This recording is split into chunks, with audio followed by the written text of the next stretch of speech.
What's up mga homies? So makikita nyo sa likod ko may panibago na naman tayong project. Ang project natin ngayon is Honda Civic FC na 1.8. Ang pinakabit sa atin ni boss is exhaust, headers, and intake.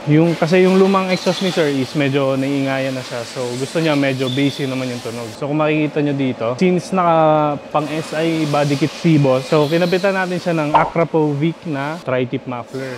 Carbon tip para bagay na bagay dun sa puting kotse ni boss. 2 inches pipings kung makikita nyo dito. Tapos, syempre, 304 stainless. Tapos kung makikita nyo dito, naglagay tayo ng chambered muffler kasi gusto nga ni boss is basic yung tunog niya and hindi masyadong maingay.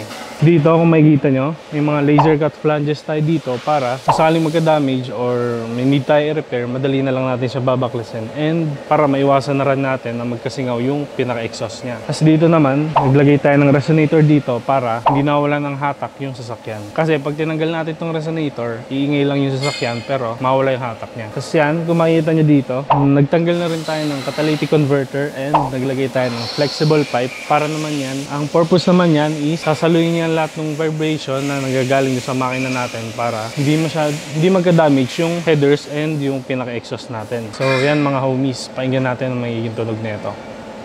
What's up mga homies? So ito yung project natin na Honda Civic FC na 1.8. So kung makikita nyo dito, nilagyan natin siya ng air intake system. Kinabitan natin siya ng Datatec tornado filter. Yan. Kung makikita nyo yung pipings natin, 304 stainless din yung ginamit natin para maganda yung quality. Then yung mga sensor, syempre binabalik natin para maiwasan natin na mag-check engine. Pinalitan na rin natin yung T-bolts tsaka yung mga coupler na ito. So dito, naglagay din tayo ng custom header. So yan mga homies, pakinggan natin ang magiging tunog nito.